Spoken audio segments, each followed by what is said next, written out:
Sketsa Keluarga Indonesia. Apa kabar Anda hari ini, para pendengar?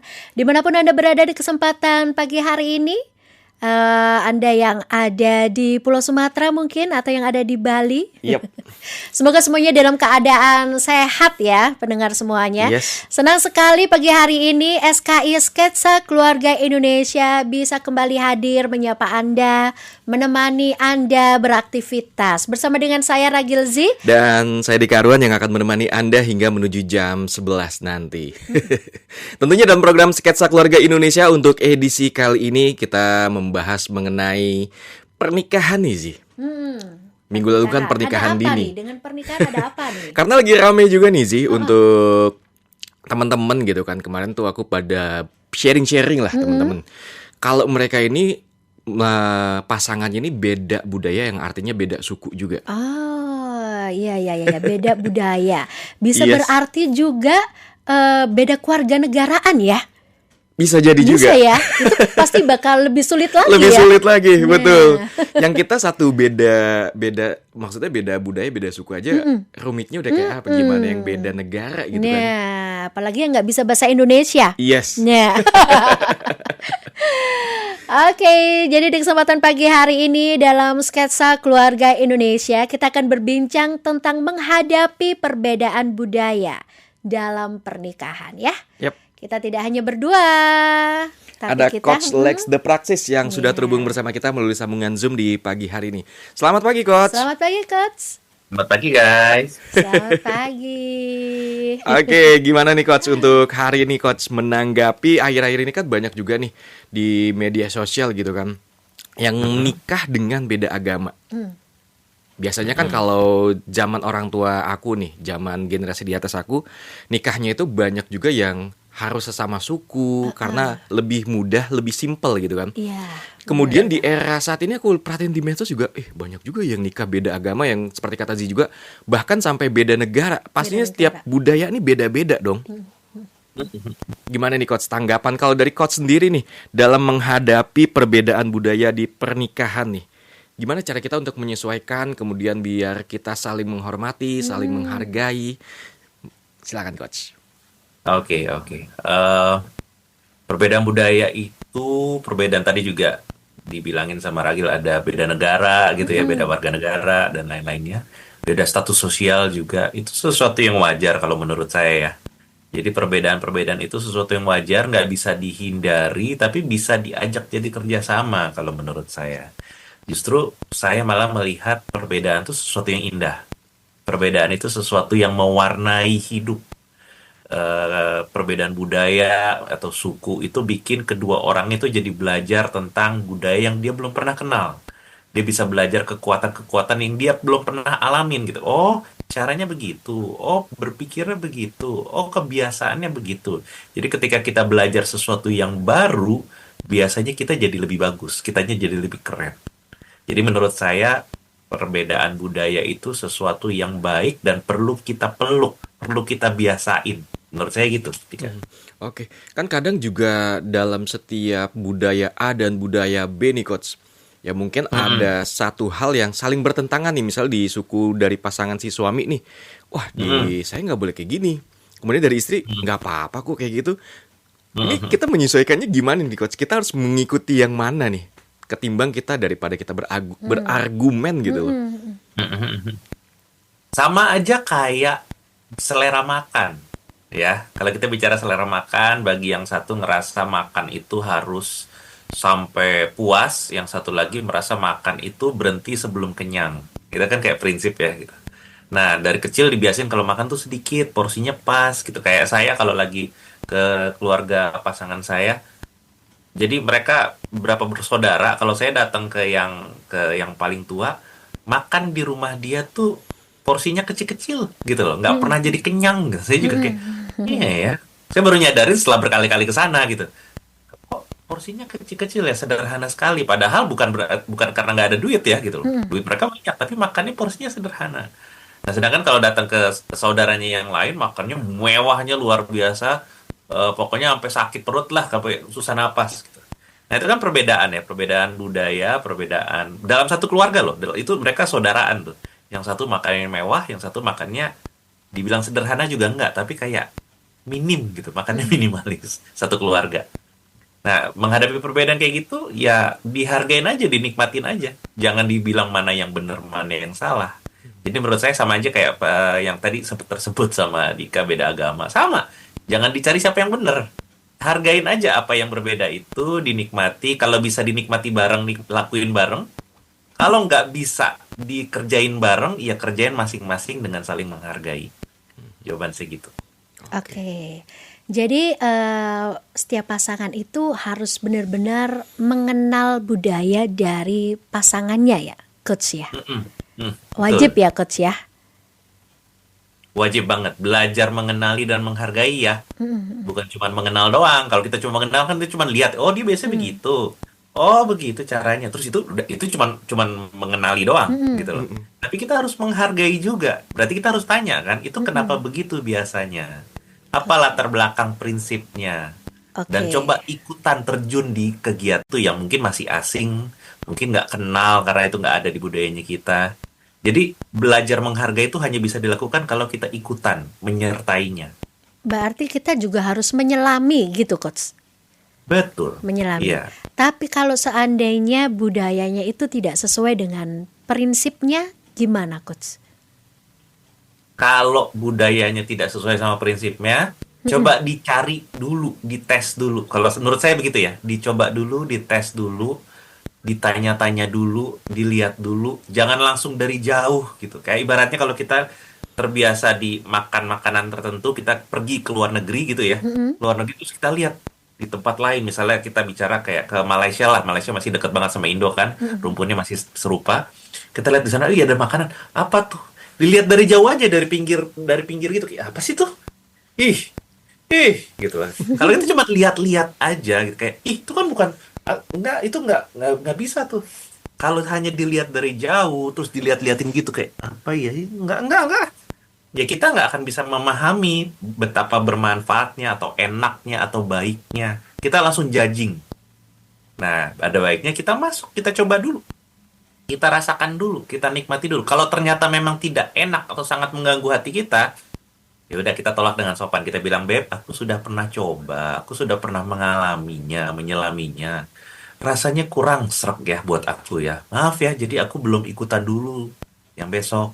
Nanti kapan-kapan mungkin aku akan coba lagi, lihat lagi, aku visit lagi." Itu contoh menyelaminya istilahnya menurut saya. Oke, jadi kita juga harus menyelami dari adat dari pasangan kita juga ya, Coach ya. Cuma kan kadang Betul. gini, Coach, sebagai pasangan juga kita nggak ingin menyakiti dari hati dari pasangan kita juga nih. Gimana sih cara kita mengkomunikasikannya? Kadang-kadang kan ada orang juga yang mungkin dia nggak enakan nih orangnya. Sebenarnya dalam hatinya itu nggak mau ngikutin, tapi ya demi pasangan nggak marah gitu loh, nggak sakit hati, nggak tersinggung. Gimana nih, Coach, cara mengkomunikasikannya, Coach? Mengkomunikasikan apa, Dika? Dalam hal ini nggak bisa nih aku lakuin dari tradisi ataupun kebiasaan dari keluarga pasangan. Nggak bisa Oke. ngikutin gitu, Yes. maksudnya Bisa nggak bisa ngikutin. ngikutin Oke. gitu. Nah, ini yang saya bilang tadi. Setidaknya coba dulu ikutan. Coba dulu ada di sana. Kan kita sudah memilih dia sebagai pasangan hidup, udah nikah nih ya, gitu ceritanya. Kita sudah menikahi dia dan itu adalah bagian dari hidup dia. Dari kecil dia ada di sana. Bahkan pasangan kita tuh jadi cantik, ganteng, indah, sukses gara-gara tradisi itu mungkin. Ya, jadi itu adalah bagian penting dalam hidup pasangan kita. Kalau kita sudah menikahi dia, lalu kita tuh kayaknya anti dan jijik banget, kayak nggak mau berdekatan, bersentuhan, menyelami sedikit pun, itu baru kita jahat menurut saya. Kita kayak tidak punya empati. Padahal itu adalah areanya pasangan. Jadi untuk menjawab pertanyaan Dika, yang nomor satu, coba dulu beberapa kali. Coba rasakan, selami, ikuti gitu loh, pelajari. Kalau sudah beberapa kali dilakukan terus rasanya masih tidak nyaman, baru ngomong gitu loh. Beb, kemarin aku udah pernah coba kan, aku ikut sama kamu, aku datang ke keluarga kamu, terus aku lihat kayak caranya kayak gini, ngelakuinnya ini apa segala macam. Ya, berapa kali sih aku udah lakuin, cuman agak kurang sreg loh gitu. Boleh nggak aku nggak sering-sering dulu untuk sekarang ini. Jadi kita bilang sama dia, Mm-mm. nggak langsung nolak mentah-mentah. Kita udah tunjukin kenan sama dia, aku udah coba, aku udah lakukan, aku udah pelajari, aku udah ngikutin apa yang diarahin, tapi masih belum sreg. Mohon maaf ya, aku nggak ikutan dulu untuk sekarang. Mungkin suatu saat nanti aku akan coba lagi. Kalau kamu mau ngajak aku tetap akan mau kok. Cuman untuk sekarang nggak dulu ya. Gitu. Jadi kalau kita ngomongnya udah ngerasain sendiri dan Mm. pasangan kita udah ngelihat nih, waduh, nih pasangannya aku susah payah nih berusaha mengikuti, berusaha menuruti. Iya, dia kayaknya terganggu banget tuh dan segala macam. Dia udah coba. Ya udah deh. Ya udah deh untuk sekarang udah dulu nggak apa-apa. Mungkin itu yang akan melipur lara pasangan kita ketika kita undur diri dari beberapa kegiatan budayanya dia.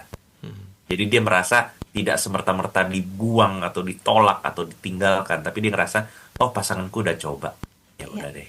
oke. Jadi mungkin timing untuk berkomunikasi juga harus tepat kali ya, Coach ya. Mm-mm, Cari waktu betul. yang tepat supaya tidak ada emosi di dalamnya. Gitu nggak sih? Betul, betul, betul. Timingnya yang tepat menurut saya setelah dicobain ya. Hmm. Jangan baru dibilang, baru diajak, baru dikasih tahu langsung, ih, males lah. Nah, kalau kayak gitu, itu tidak tepat kalau kayak Oh, gitu. ya. Tapi kan ada kemungkinan juga nih coach, kayak Hmm. pasangan, maksudnya aku males nih ngikutin Aturan. Hmm. tradisi aturannya Heeh. gitu kan. Hmm. Hmm. Pasti kan ada konflik tuh coach. Biasanya Hmm. nih salah satu pasangannya kalau nggak ngambek ataupun ya mengeluarkan unek-uneknya, mengatasi konfliknya gimana nih coach? Maksudnya kalau kalau gimana gimana? Contohnya Contohnya dari pasangannya satu nolak nggak pasangan, mau ikutan iya, atau ikut tapi sebel atau gimana nih bener-bener contohnya? udah nggak mau ikutan gitu kan. Pasti kan pasangan juga, ini gimana sih nih pasangan gue nih di awal ya seperti kata coach tadi katakan gitu kan. Nah, Bukannya kita udah saling menghargai, terus saling nah, menerima, ingin belajar, tapi pas udah jadi di pertengahan kok lama-lama dia kayak gini ya. lama-lama mundur dianya Iya. gitu ya. Ya itu udah resiko memilih orang yang berbeda ya. Sekarang dibalik ya ceritanya dari pihak yang kalau nggak mau ikutan budayanya gue gitu ya. Tadi kan dari sisi kita yang mau ikutan. Kalau misalnya gitu kan, ya itu udah resiko. Jangan marah kalau pasangannya nggak bisa ikut. Contoh misalnya saya punya sepasang suami istri yang ini kita nggak bicara budaya, kita bicara kebiasaan makan. Mm, Eh, dia biasa makan pedas. mm, Lidahnya tuh harus makan pedas. mm, Jadi segala sesuatu harus dipedesin. Nah, jadi dia kesel gitu ketika pasangannya kalau makan tuh nggak pernah ada pedes-pedesnya dan bumbu-bumbunya. Terus, Les gimana menghadapi perbedaan ini? Dia nggak bisa pedes, aku gila pedes. Saya bilang ya, sudah konsekuensi kan Anda pilih yang seperti itu. Jadi ya udah jangan marah, jangan kesel, jangan ngambek, jangan nuduh Anda tidak pengertian gitu. Itu kayak sudah konsekuensi Anda, ya diterima deh. Setidak-tidaknya pasangan berusaha. Karena itu kata kunci yang tadi saya bilang ya. Kalaupun kita nggak cocok dengan atau nggak nyaman dengan budayanya pasangan kita, minimal kita coba dulu beberapa kali dan sesekali kita tetap lakukan. Jadi kita nggak semerta-merta menolak semuanya. Saya beri contoh konteks yang lain ya, bukan budaya ya, karena ini kita sering kita anggap budaya tuh masalah besar masalah. Padahal perbedaan tuh ada banyak di tiap hari. Contoh, seorang perempuan, seorang istri yang biasanya tidak begitu mengerti olahraga ya, saya ambil stereotip aja nggak ngerti bola gitu. mm. Jadi ketika suaminya suka bola gitu, tiap hari ngomongin bola, ngeliatin bola, beli jersey bola apa segala macam bola. Nah, udah males dulu kayak apaan sih bola. Jadi setiap kali ada bola langsung sikapnya tuh langsung teriritasi gitu kayak nggak mau geli apa segala macam. Itu bikin suaminya malah makin jadi kayak ah lo dikit-dikit sebel sama apa yang gue suka. Nah, ini yang tidak sehat. Itu kan tadi contohnya pakai bola ya, hobi ya. Nah sama, kalau misalnya kita sudah menikahi seseorang dengan budaya yang berbeda, terus kita sensi, gampang banget sensi sama budayanya dia, itu sih nggak fair. Itu nggak fair banget. Mestinya kita belajar terjun ke sana untuk memahami apa yang disukai oleh pasangan kita. Oke, Coach. Biasanya ini kan yang lebih memahami budaya ini biasanya itu orang tua ya. Orang tua Mm-mm. itu biasanya banyak orang tua itu yang pingin supaya anaknya itu juga menemukan pasangan yang dari suku yang sama, supaya Mm-mm. nggak susah gitu untuk ngajarin adat istiadatnya gitu, supaya Mm-mm. sefrekuensi lah istilahnya begitu. Nah, bagaimana kalau seandainya nih ada pasangan suami, bukan pasangan suami istri, pasangan kekasih nih ya, yang berbeda Mm-mm. suku, berbeda adat, tetapi ini cowoknya ini memperbolehkan gitu, maksudnya tidak mempermasalahkan hal itu gitu. Nggak apa-apa lah kamu nggak belajar tentang budaya aku, nggak terlalu Mm-mm. ngerti, nggak apa-apa. Tetapi orang tua dari calonnya ini itu yang benar-benar menuntut bahwa ya kamu harus belajar adat, kamu harus ngerti bahasa adat ini, kebiasaan ini, makanan ini harus mau, dan terlalu Oke, menuntut gitu orang tuanya. Nah, kalau oke, ada kasus seperti ini gimana nih coach? Sedangkan pasangannya aja nih yang cowok ini nggak masalah gitu nggak sebenarnya. masalah. Heeh. Sudah Oke, modern gitu. oke, oke. Nah, Kak, dia ada dua pendekatan. Pendekatan pertama, si cowoknya itu kan sudah memilih ceweknya dengan keluarga yang kayak gitu. Mm-mm. Jadi kalau sudah berani memilih cewek yang seperti itu, berarti berani terima resiko di setir-setir sama si calon mertua. Udah resiko dong, gitu loh. Jadi nggak boleh marah, nggak boleh tersinggung kalau si orang tua pasangannya menuntut demikian. Itu udah satu paket, Hmm. nggak boleh marah. Tapi di sisi lain, si ceweknya juga wajib untuk pasang badan melindungi cowoknya dari mamanya atau papanya nih cewek. Jadi si ceweknya perlu bilang, aku paham ma, paham pa, maksudnya papa baik, maksudnya mama baik, tapi aku sama cowokku punya cara kami sendiri ya. Hmm. Kami akan lakukan dengan cara kami ya Ma ya. Kami akan coba mendekati seperti yang kalian ajarkan, tapi saya punya cara sendiri, kami punya cara saya sendiri gitu. Jadi Oke. dua pendekatan. Ah. Si lakinya perlu lapang dada, ya Mm-mm. sudahlah dia pilih cewek yang seperti itu kan gitu loh. Mm. Dan si ceweknya perlu pasang badan supaya orang tua ceweknya itu tidak terlalu mengontrol seperti itu. Oh, iya ya, paham. Oke, jadi harus seperti itu ya, coach ya. Mm-mm. Ya, Berarti dari pasangan kita juga harus bisa mengkomunikasikan nih coach ya ke orang tua, memberi penjelasan gitu memberi maksudnya. penjelasan. Iya dong, itu kan orang tuanya dia sendiri. Dalam cerita tadi kan ceweknya tuh ya, orang tua cewek ya. Iya. Berarti si ceweknya ini, si anaknya ini perlu berkomunikasi sama orang tuanya. Perlu, dalam tanda kutip, menaklukkan atau menjinakkan orang tuanya. Bukan tugas cowoknya gitu untuk bertengkar, untuk berargumen dengan si calon mertuanya itu. Tugas anaknya lah untuk menaklukkan orang tuanya sendiri. Oke, karena kadang kan di beberapa suku juga kan mungkin rata-rata lah cara orang tua ataupun cara bagi mereka untuk mempertahankan adat ataupun sebuah budaya itu jadi diturunkan ke anak juga nih coach. Mungkin dari Betul. pikiran mereka alih-alih takut agar budaya ini nggak hilang. Jadi mungkin sebuah solusi juga bagi pasangan seperti coach katakan juga ya, kita mau nggak mau harus ikut ataupun mempelajari dari budaya pasangan kita seperti itu coach ya. Betul.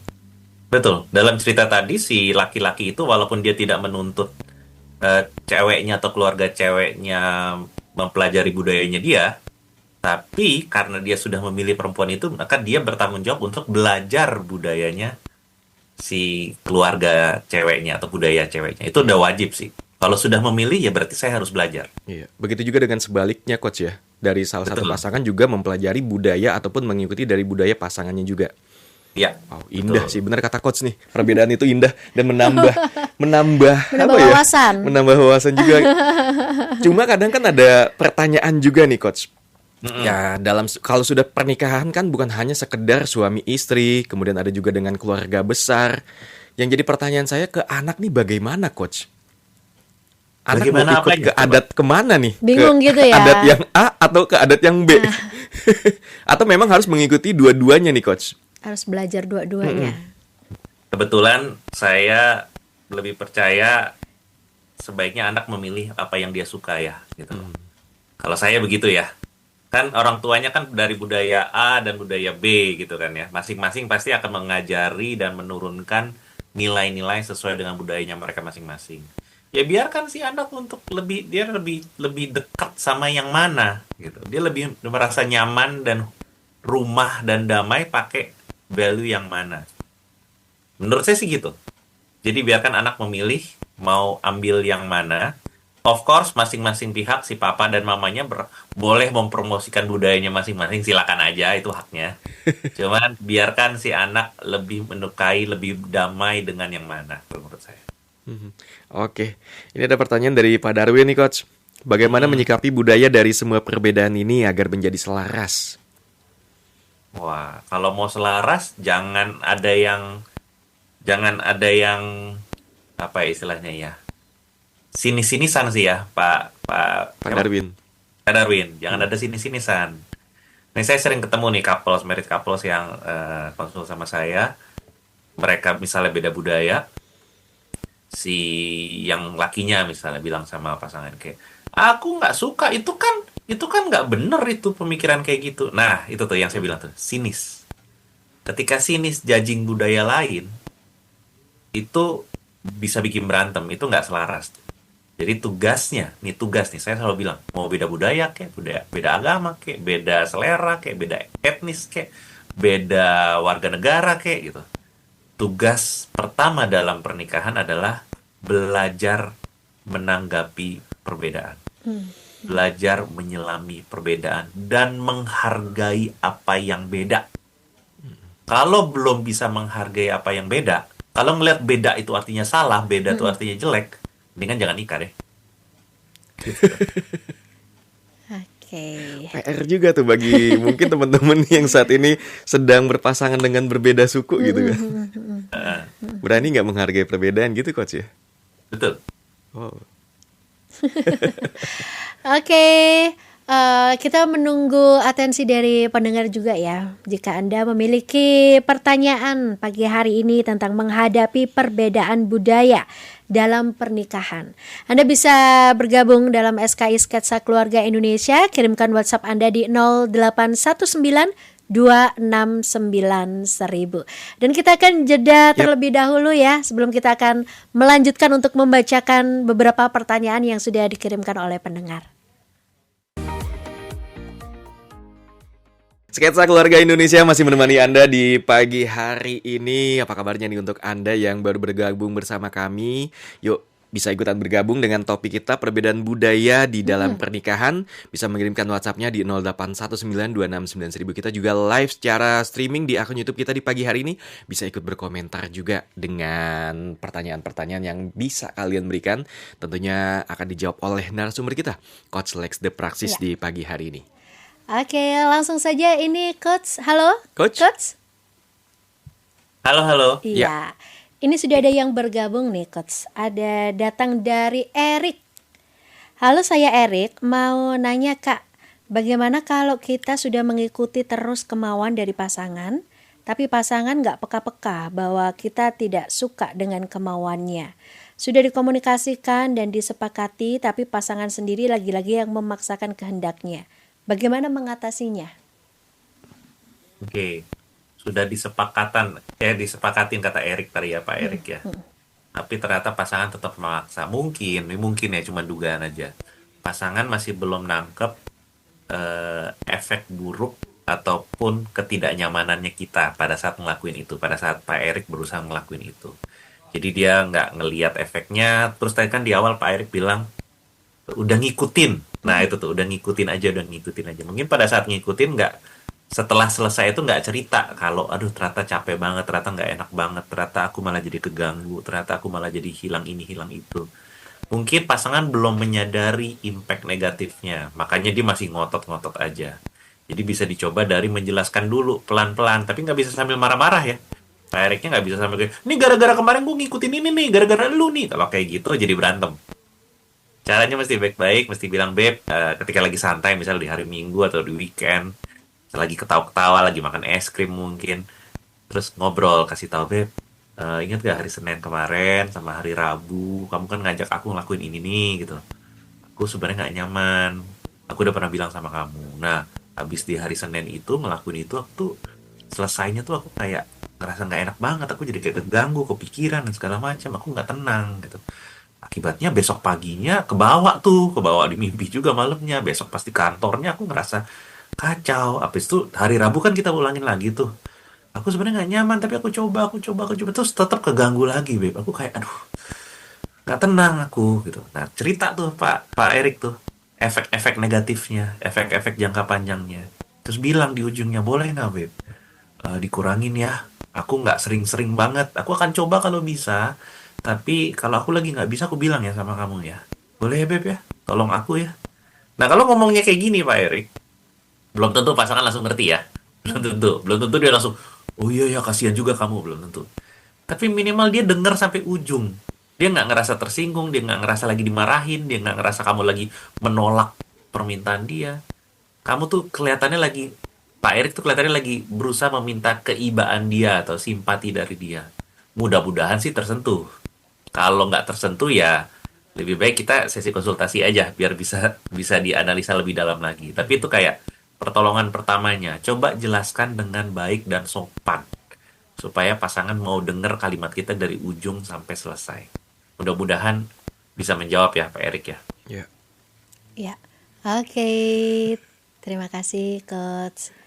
Saya sampai nggak bisa berkata-kata nih kalau Kenapa urusan kamu nggak bisa berkata-kata? perbedaan-perbedaan ini. Cuma kan kadang-kadang mungkin kalau yang tadi aku tanggap nih dari coach kan, kalau secara langsung, maksudnya berbicara secara langsung tuh efektif nggak sih coach? Ketimbang kadang-kadang kan kita kalau moodnya nggak enak gitu, kadang suka kebawa emosi, ataupun ya kalau bener-bener kita, mungkin bagi sebagian orang yang kalau dibilang nggak peka gitu kan, kadang-kadang nyebelin juga.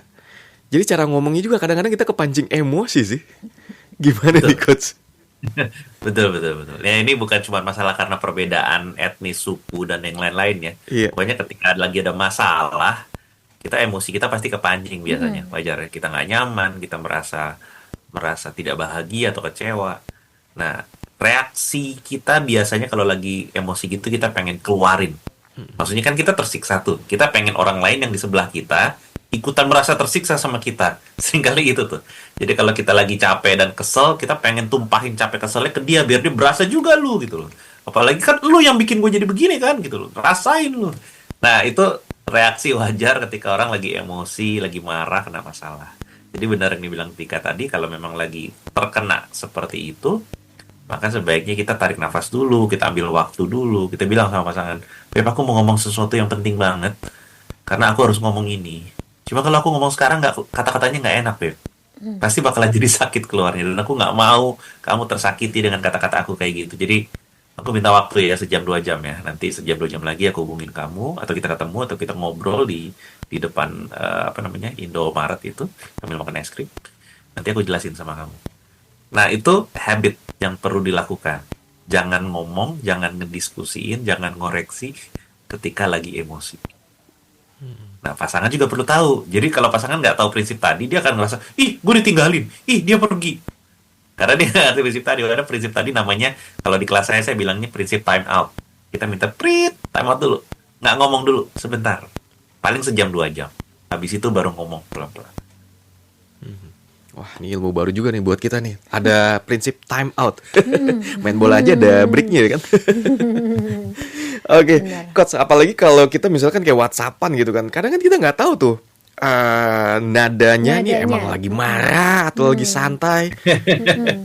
Itu bener-bener paling ini orang lagi marah apa lagi ini ya? Lagi Jadi santai ya? lebih enak kalau ngobrol langsung ya. Iya. Telepon atau Meskipun kadang-kadang ada emot-emot WK-WK-nya ataupun ada emot senyumnya gitu. Tapi kok dari bahasanya ini orang kayaknya lagi marah ya. Memang susah sih, itu kekurangan ngobrol lewat chatting ya. Ngobrol lewat chatting tuh nyaman karena kita nggak berhadapan sama orangnya, kita bisa ngelakuinnya kapanpun kita suka, sambil tiduran juga bisa. Cuman problemnya pesan kita nggak nyampe di sana. Karena ntar disangka kita lagi marah, disangka kita apa. Itu sebabnya kalau lagi mau bahas sesuatu, nggak direkomendasi lewat chatting atau lewat teks. Kalau mau bahas sesuatu, mendingan teksnya dipakai untuk cuman buat ngirim doang. Beb, nanti jam 9 kita makan yuk sambil aku mau ngobrol soal X. Jadi bukannya, Beb aku mau ngobrol soal X, Sen. Nggak gitu. Gitu. Ngobrolnya ketika ketemu. WhatsApp-nya atau teksnya tuh cuman buat nanya kamu available jam berapa gitu. Kamu santainya jam berapa, nanti kita ngobrol teleponan atau temuan di jam. Oke. Oke. Ini ada pertanyaan lagi nih, Coach. Datang dari Sita. Budaya itu apakah harus dipaksakan? Kalau kita nggak suka pedas, apa iya harus makan pedas? Wah, pertanyaan filosofis sekali nih Bu Sita nih. Apakah harus dipaksakan? Budaya itu kan sesuatu yang dipercaya orang bagus ya. Kalau itu sampai diturunkan ke kita dari orang tua kita pasti karena orang tua pikir itu bagus. Dan orang tua juga menerima itu dari atasnya karena atasnya pikir itu bagus. Cuman sesuatu yang bagus di atas belum tentu bagus juga di bawah sini. Kadang-kadang gitu memang, saya akui. Jadi sesuatu yang memang sudah nilai-nilai luhur dan indah, nilai-nilai baik banget di generasi tertentu atau di tahun tertentu, ketika kita taruh di tahun ini, mungkin agak sedikit berbeda efeknya gitu. Jadi pendapatnya saya gini, budaya yang ada di atas itu belum, walaupun kadang-kadang tidak tepat atau kurang elok dipakai sekarang, tapi nggak sepenuhnya salah biasanya. Nggak sepenuhnya buruk biasanya. Nah, kalau kita bicara tadi soal masalah makan pedes itu ya pedes level 20 mungkin menyakiti. Tapi pedes level 1 kayaknya nggak apa-apa deh gitu. Jadi tidak sepenuhnya pedas itu menyakitkan. Kita bisa cari yang mana pedas yang masih bisa dinikmati. Saya punya teman dekat, dia sering bercandanya sama saya, gue nggak bisa makan pedas sedikit pun, kata dia. Kan pedas itu menyakitkan, kata dia. Dan gue anti makan pedas, nih teman dekat saya. Terus dia bilangnya gitu ya, itu bahkan jadi trademark brandingnya dia kalau kemana-mana makan rame-rame dia nggak mau makan pedas. Gitu.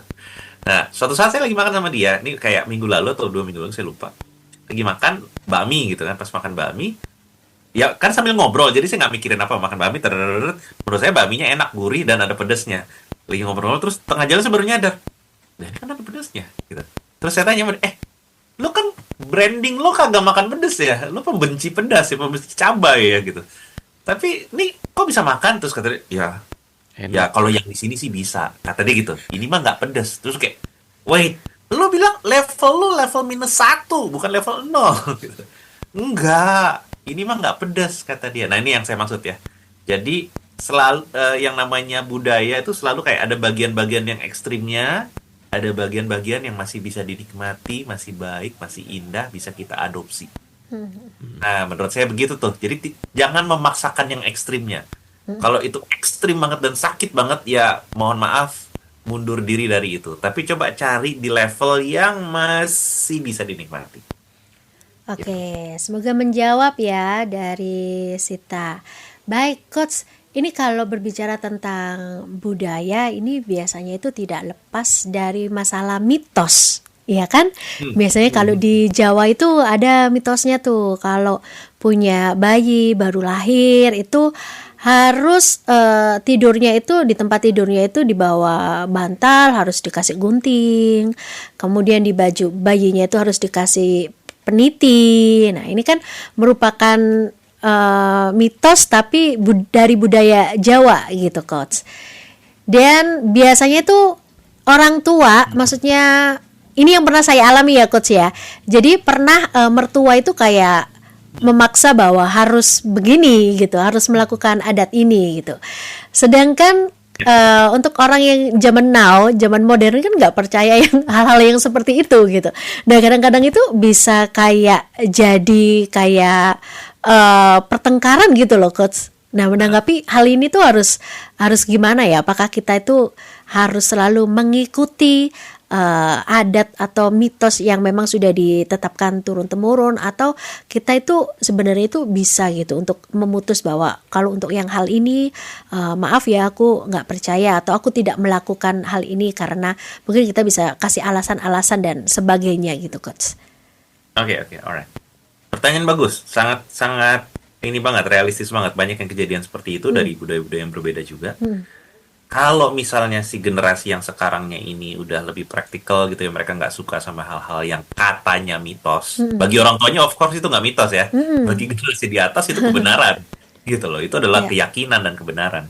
Tapi bagi generasi yang lebih muda mungkin dianggap mitos lah atau apalah. Pertama yang tadi saya bilang nih, bagi yang muda itu perlu pelajari dan hargai apa sih yang maksud dari adat itu. Gitu tuh. Jadi jangan semerta-merta si anak muda ini bilang, itu kan mitos, Pak. Kalau gitu tuh menyakiti gitu. Itu tuh kayak nggak sopan. Jadi si anak yang masih muda yang mungkin tidak percaya mitos ini bilang sama papa mamanya yang mengharuskan pakai adat kayak tadi ya misalnya, bilang, "Oh, itu maksudnya supaya apa ya?" Karena dalam setiap adat istiadat itu walaupun ada unsur mitosnya, tapi ada unsur logikanya juga. Ada unsur baiknya gitu loh. Logikanya itu supaya kalau di Jawa ya, supaya nggak dideketin sama makhluk halus.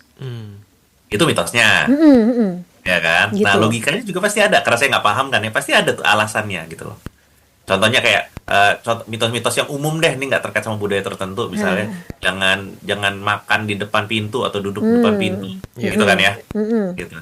Ya, kalau mengikuti mitosnya atau beliefnya, folklore-nya pasti ada penjelasannya. Iya. Karena gini. Tapi kalau itunya, ya itu ngalangin orang gitu. Ini kan gitu ya. Iya. Itu ngalangin orang atau kelihatannya nggak sopan atau apa. Cuman gitu doang. Nah, jadi si anak muda ini perlu belajar mencari apa sih logika positif, apa sih makna positif di balik adat itu. Tapi Gitu. kalau Mungkin seandainya dia tidak ada logika positifnya, Coach. pasti ada. Pengalaman saya pasti ada. Yup. Ya, pasti ada. Sesuatu yang kelihatannya sihir, aneh-anehan, mistik dan segala macam itu pasti ada positifnya. Pasti ada. Nah, tugas si anak muda inilah, generasi muda inilah untuk coba belajar memahami, mengenali apa sih maksud positifnya. Gitu. Kayak misalnya contoh kalau kita bicara di Feng Shui gitu ya. Jangan ada kaca di ujung kaki tempat tidur. Gitu.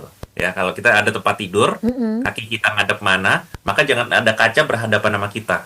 Karena katanya gini nih, kalau ngikutin itunya, beliefnya. Ya. Tapi realitanya ya itu, supaya kalau kita bangun, kita nggak kaget ngeliat diri kita sendiri ada di sana. Tujuannya di situ tuh, salah satu logikanya. Ya. Nah sama, jadi di setiap mitos-mitos itu, soal benar atau nggak benar tergantung generasinya. Tapi pasti ada manfaatnya. Balik lagi ke tadi soal masalah anak yang harus begini, harus gitu menurut si papa mamanya. Coba cari yang baiknya apa, terus bilang sama papanya, "Pak, ini kan tujuannya begini ya. Adatnya kan 1-10 stepnya. Aku paham tujuan positifnya adalah supaya misalnya. Boleh nggak, Ma Papa? Kita tetap lakuin itu. Tapi aku potong ya, aku korting ya, Mama Papa ya. Stepnya kan 10 langkah, aku korting 4 langkah aja ya, Pak ya. Tetap kita lakuin, tapi kita ilangin bagian-bagiannya. Jadi papa mama tetap dapat adat istiadatnya kita lakukan. Kami juga tetap bisa tenang ngelakuin ini tanpa bertele-tele. Jadi itu salah satu cara yang bisa dipakai untuk tidak konflik, tidak merendahkan kepercayaan dan keyakinan orang tuanya kita, apalagi generasi yang di atas. Ya. Karena setiap generasi itu pasti punya pandangan yang tersendiri, Coach ya. Kita contohnya karena kemajuan teknologi juga mungkin ini menjadi hal yang generasi A dan B ini memang kayaknya dari pemikiran ataupun logika kita tuh udah nggak masuk gitu. Sedangkan dari pemikiran mereka ini adat yang udah tradisi yang diturunkan. Jadi agak rumit juga ini, Coach. Kalau dalam sebuah pernikahan ini ada dua budaya yang berbeda ya. Tapi bisa dijalankan dengan syarat ya kita sama-sama saling menghargai, sama saling mengerti juga, Coach ya. Ya, kalimat yang lebih tepat adalah mempelajari. Yang saya sering temukan di banyak couples ya, mereka budayanya berbeda. Mereka tuh nggak mau pelajarin budaya pasangannya gitu loh. Mereka nggak mau pelajari, mereka ngerasa kayak itu budaya. Nih, mohon maaf, saya pakai kata yang lebih tegas. Kadang-kadang ngerasa budaya pasangan ini budaya apa istilahnya? Budaya orang bodoh gitu, budaya orang. Apalagi kalau dia merasa gue dari etnis yang punya histori kebudayaan yang panjang ribuan tahun gitu kan. Jadi ya ini kan dari suku ya wajar lah gitu tuh. Jadi merendahkan etnis lain atau budaya lain itu membuat jadi nggak bisa selaras seperti yang diminta sama Pak Darwin tadi. Padahal di setiap kebudayaan ada nilai-nilai yang luhur, nilai-nilai yang baik. Mereka tuh harus saling menghargai. Ini yang saya jarang temuin. Saya jarang banget temuin. Dan kalau misalnya sepasang kekasih itu bisa menghargai dan mempelajari budaya pasangannya, wah itu mereka bakalan Harmonis. harmonis banget tuh mereka. Pasti ada nilai-nilai positifnya ya Coach ya. Pasti ada. Oke. Apalagi tapi kan kadang kita suka bertentangan sebuah budaya nih Coach. Misalkan budaya dari aku sendiri lah. Kadang tuh ada yang bertentangan dengan nilai-nilai agama nih Coach. Hmm. Ini menjadi Kalau PR juga sih. bertentangan, sama kayak tadi prinsipnya. Cari positifnya di mana. Oke. Cari nilai praktisnya di mana. Gitu. Pasti ada nilai praktis. Nah, begitu ketemu sisi praktis, oh yang ini praktis nih, oh yang ini ternyata bagian. Misalnya menurut adat ada 10 langkah. Dari 10 langkah ini ditemukan ternyata nomor 3, 4, dan 5 ini ternyata tidak bertentangan sama agama yang dipercayai. Ya udah, lakuin 3, 4, dan 5. Ini maksud saya, dipelajari, dicari, Yep. diulik gitu. Jangan langsung wah ditepis kayak tidak bisa, kita tengking itu. Dicek dulu bagian-bagiannya mana sih yang masih selaras dan masih bisa dilakukan. Menurut saya gitu. Oke, saya dapat nih poinnya nih. Baik, oke, terima kasih Coach. Mungkin di kesempatan pagi hari ini bisa kasih closing statement? Ya, yang statement yang terakhir itu lagi ya, saya ulang ya. Mempelajari, biasakan mencari tahu, mengenali budayanya pasangan, bahkan biasakan juga untuk menyelami. Menyelami artinya ikutan ya. Jangan cuma diliatin kayak, ya terserah kamu boleh ngelakuin gitu. Itu kan cuma ngeliat dari jauh. Kalau bisa ikutan, mendampingi, merasakan sendiri. Kalau nggak cocok ya bilang. Tapi minimal pernah ngelakuin itu beberapa kali. Gitu aja. Ya. Baik, terima kasih Coach Lex ya sudah bersama dengan kita dalam program acara Sketsa Keluarga Indonesia.